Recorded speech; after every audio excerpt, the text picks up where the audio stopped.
Semangat pagi, kembali lagi bersama saya Roy Fernando Nababan, tentunya untuk belajar kimia. Pada pertemuan kali ini kita akan melanjutkan pertemuan kedua pada bab kesetimbangan kimia, yaitu menentukan tetapan kesetimbangan Kc.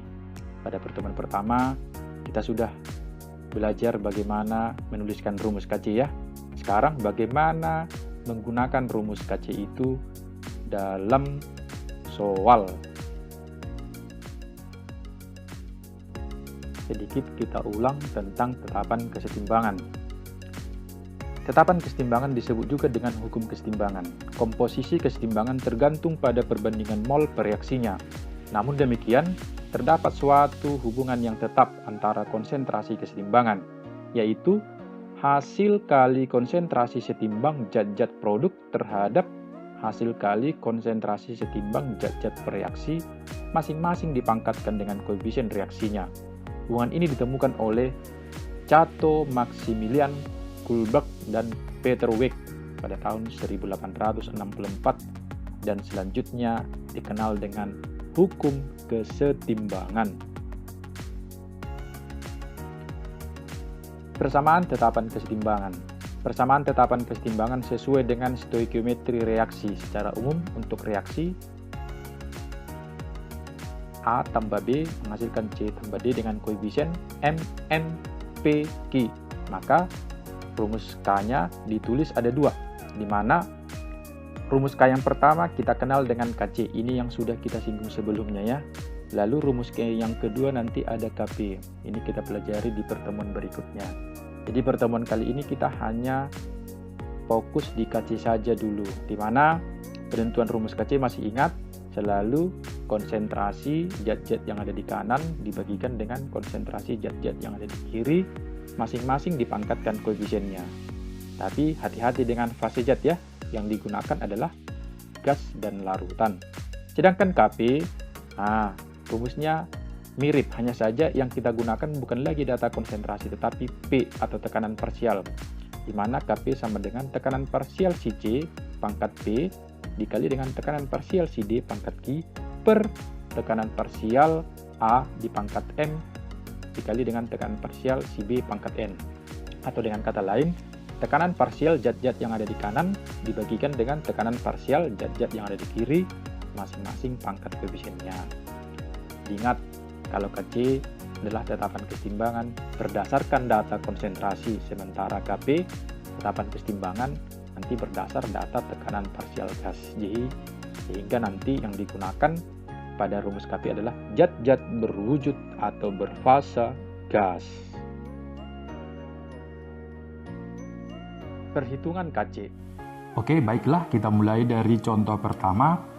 Langkah pertama kita tulis dulu reaksinya. Reaksinya adalah H2 ya. H2 ditambah dengan I2. Ini menghasilkan ini 2HI. Ini ada di soal ya. Perhatikan, kebetulan reaksinya sudah setara.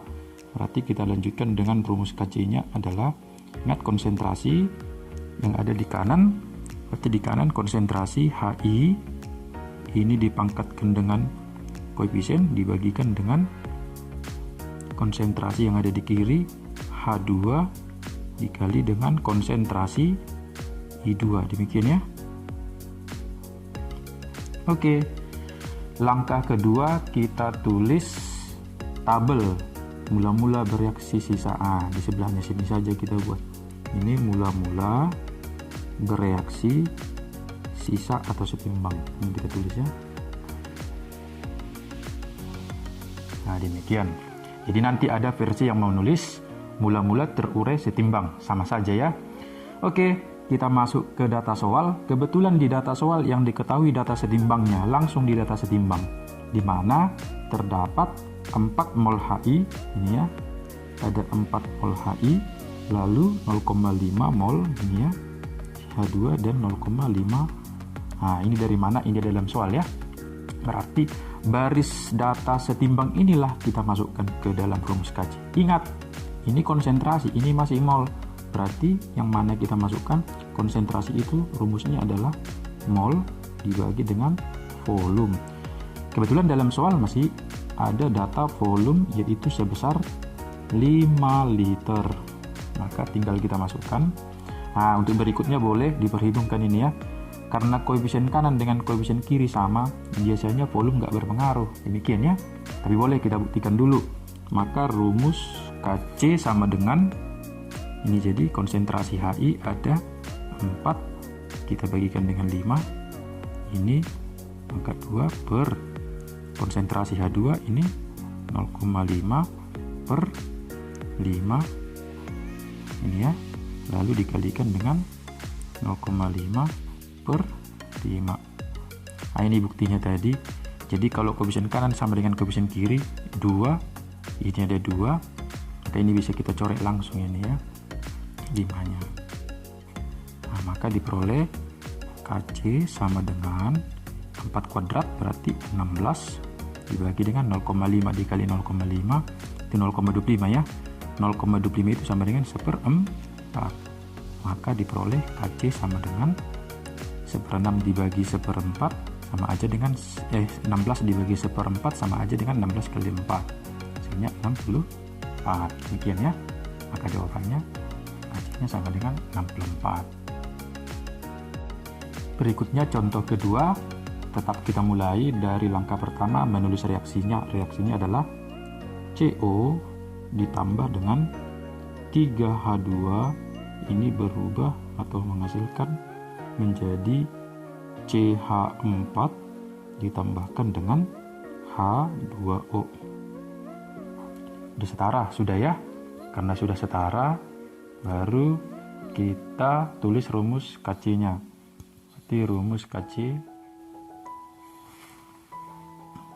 sama dengan, nah ini ya, rumus Kc-nya menjadi kanan per kiri. Ingat, konsentrasi H2O dikali dengan konsentrasi CH4 ini dibagikan dengan konsentrasi yang ada di kiri. Ada di kiri konsentrasi si CO dibagikan dengan konsentrasi H2 ini pangkat 3. Nah, demikian. Lalu langkah kedua kita buat tabel mula-mula bereaksi sisa. Mula-mula bereaksi sisa atau setimbang. Tarik garis ya. Nah, demikian. Lalu kita isi data atau tabel ini sesuai dengan data soal. Di soal terdapat ini ya, ada 1,4 mol CCO, 1,4 mol CH2. Ini mula-mula pasti belum ada ya. Lalu pada keadaan setimbang terdapat 0,4 mol CCH4 ini. Ada 0,4. Maka ini yang langsung masuk ke baris reaksi. Kenapa? Karena mula-mula nggak ada, otomatis berapa di baris sisa itu juga di baris bereaksi. Kita masukkan ini 0,4. Nah, jadi untuk baris bereaksi ini satu aja diketahui, maka yang lain bisa diperoleh. Karena apa? Perbandingan koefisien atau baris koefisien. Maka ini kita tulis juga 0,4. Kenapa? Karena koefisiennya sama. Ini juga ya, koefisiennya sama, berarti kita tulis juga 0,4. Gimana dengan H2? Ini ada koefisiennya 3, berarti kita tulis jadi 3 kali, berarti 1,2 gitu ya. 3/1 dikali 0,4. Di baris sisanya atau di baris setimbangnya tinggal kurangkan. 1,4 dikurang 0,4 ini 1,0. Ini jadi 0,2. Sedangkan di sini tetap 0,4. Nah, ingat tadi di baris S, data di baris S itu yang kita masukkan ke dalam rumus Kc. Tapi hati-hati, di soal masih ada volume sama dengan sebesar 2 liter. Kita perhitungkan ya. Karena koefisien kanan ada 2, koefisien kiri ada 4, tidak sama. Oke, kita masukkan saja ke dalam rumus Kc sama dengan, berarti kanan 0, si H2O duluan ya, sebetulnya sama 0,4 per 2 ini dikalikan dengan 0,4 per 2 baru dibagikan dengan si CO, berarti 1,0 per 2 ini dikalikan dengan si H2, H2 nya 0,2 ya, 0,2 per 2 ini jangan lupa dipangkatkan dengan 3. Kalau demikian kan nggak ada masalah lagi di perhitungannya. Ini 0,4 dibagi 2, ini akan sama dengan 0,2. Ini dihasilkan dengan 0,2. Lalu bagi 1 dibagi 2 itu 0,5. 0,2 dibagi 1 itu 0,1. Ini pangkat 3. Maka KC ini kan bisa kita tulis 0,2 kali 0,2 itu sama dengan 0,04. Ini kita naikkan aja 0,1 pangkat 3, 10 pangkat minus 3 ya. Kalau kita naikkan ke atas jadi 10 pangkat 3 dibagikan dengan 0,5. Maka nanti KC-nya ini 0,04 dikali 1000, berarti 40 dibagi 0,5 sama dengan 80. Demikian ya. Berikutnya contoh ketiga, biar semakin banyak contohnya ya, jadi mudah memahaminya. Langkah pertama kita tulis reaksinya H2 ditambah dengan CO2, ini setimbang menghasilkan H2O ditambah dengan CO. Kita ikuti langkah tadinya, kita buat rumus KC. KC-nya sama dengan konsentrasi si H2O dikalikan dengan konsentrasi si CO, lalu bagikan dengan konsentrasi zat yang ada di kiri. Konsentrasi H2 dikali dengan konsentrasi si CO2. Ini gak ada masalah ya, membuat rumus. Nah, kebetulan karena koefisiennya sama, ingat kalau koefisiennya sama berarti volume tidak berpengaruh ya. Nah, jadi mau berapapun volumenya itu tidak usah diperhitungkan. Langkah keduanya adalah buat tabel ini, mula-mula bereaksi sisa atau setimbang. Tarik garis. Oke, masuk ke data soal. Di soal kan diberitahukan campuran gas hidrogen dan karbon dioksida mula-mula 1:2. Berarti di sini mula-mula 1:2 yang ini ya. Ini 1:2 mula-mulanya. 1:2. Bisa nggak kita buat misalkan ini karena dia bilangannya nggak kita tahu, yang jelas 1:2 berarti X dibanding 2X. Entah bilangan berapapun X-nya, namanya 1:2 ya. Lalu berikutnya pada saat 25% karbon dioksida bereaksi, yang ini. Yang ini 25%, berarti kalau 25%-nya ini 25% dari 2. Ingat ya, caranya 25/100 dikali 2, hasilnya sama dengan 0,5 ya. Jadi 25% dari 2 berarti hasilnya sama dengan 0,5. Berarti kita tulis di sini ini ya, 0,5x. Oke ya.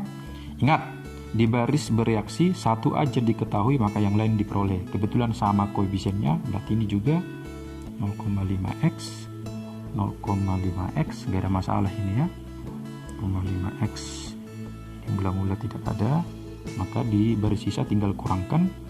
Ini hasilnya 0,5x, ini 1,5x, ini sama 0,5x, ini 0,5x.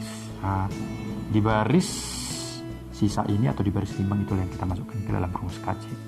Maka KC sama dengan, masukkan saja datanya ya, si H2O berarti 0,5x, ini dikalikan dengan 0,5x, lalu bagi yang ada di kiri 0,5x. Ini hati-hati, ini 1,5x. Kalau gini, kalau perhitungan kita masalah ya, tinggal coret aja ini. Ini boleh dicoret x-nya ya, coret x-nya. Maka diperoleh KC sama dengan 0,5 dibagi 1,5 itu sama dengan 1/3. Demikian ya.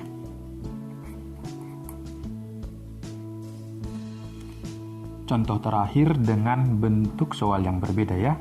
Perhatikan di dalam soal diketahui reaksi X2 ditambah dengan Y2 ini menghasilkan ini 2XY. Kalau di soal ini KC-nya yang diketahui, ketetapan kesetimbangannya diketahui sama dengan 16. Oke ya. Berarti seperti langkah pertama sebelumnya, kita tulis juga rumus KC-nya. Berarti rumus KC-nya ini sama dengan konsentrasi si XY ini dipangkatkan dengan koefisien pangkat 2 dibagikan dengan konsentrasi yang ada di kiri, konsentrasi X2 ini dikalikan dengan konsentrasi Y2. Ini ya. Nah, lalu kita buat tabel mula-mula ya, mula-mula bereaksi, sisa atau setimbang. Nah, kebetulan di soal diketahui pada keadaan awal X2 dan Y2 yang ditambahkan adalah 1 mol. Kita tulis saja ini 1 mol. Ini 1 mol.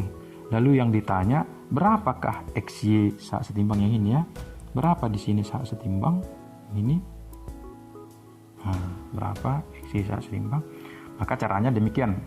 Boleh kita misalkan salah satu X atau Y di baris bereaksi. Nah, misalkan aja yang kita misalkan adalah si X. Misalkan yang bereaksi atau berurai sebanyak X. Nah, misalkan ya. Toh nggak kita tahu bilangannya. Jadi satu aja yang diketahui di baris B tadi, ingat. Maka yang lain dapat diketahui. Maka ini juga X. Kenapa X? Karena koefisiennya sama. Sedangkan di sini jadi 2X. Nah, ya. Lalu di baris setimbangnya atau di baris sisa tinggal kita kurangkan. Di sini 1 kurang X. Di sini 1 kurang X. Maka di baris setimbang untuk XY yaitu kita tulis juga di sini sebanyak 2X. Nah, karena mula-mula ini belum ada ya. Jadi inilah yang kita cari. Berapa nilainya yang 2X. Oke, kita masukkan ke rumus. Perhatikan, karena koefisien kiri sama dengan koefisien kanan, koefisien kiri ada 2 jumlahnya, koefisien kanan ada 2, jadi tidak berpengaruh volumenya ya. Langsung kita masukkan saja nilainya. Berarti 16 sama dengan konsentrasi XY, berarti 2X. Ini ya, dipangkatkan dengan 2 dibagikan dengan konsentrasi X2 ini 1 dikurang X. Ini pangkatkan dengan 2. Ini tidak ada pangkat ya. Ini dikali 1 kurang X. Nah, sebenarnya kalau digabung jadi pangkat 2. Ingat ini nggak ada ya. Nggak ada. Nah, berarti ini kita tulis bentuknya menjadi ini ya, 2X kuadrat. Ini dalam kurung. Ini 1 dikurang X. Ini pangkat 2. Sebenarnya ini bisa kita jabarkan menjadi persamaan kuadrat. Biar jangan terjadi persamaan kuadrat, kita akarkan saja kiri, akarkan kanan. Kalau kita akarkan ini 4. Ini jadi diakarkan 2X. Ini diakarkan 1 kurang X. Jadi lebih mudah. Sederhana perhitungannya. Perkalian silang 4 dikurang 4X akan sama dengan 2X. Sehingga ini pindah. Berarti 4 sama dengan 6X, maka diperoleh X sama dengan ini jadi 4/6. 4/6 itu berarti 2/3. Makanya karena di soal yang ditanya adalah konsentrasi si XY, berarti kita buat konsentrasi si XY. Nah, ini akan sama dengan 2X. Nah, berarti akan sama dengan 2 dikali X-nya. Itu sama dengan 2 kali 2/3. Ini hasilnya jadi 4/3. Ini konsentrasi si XY. Ini dalam molar. Karena volumenya 1 liter, berarti mol si XY juga jawabannya 4/3 mol. Demikian ya. Oke, baiklah, demikian untuk contoh-contoh soal yang sudah diuraikan. Sekarang ini ada latihan soal, dicoba dilatih untuk menguji pemahaman Anda sejauh mana Anda paham dari materi yang sudah disampaikan sebelumnya ya, beserta contoh soalnya. Ini ada beberapa.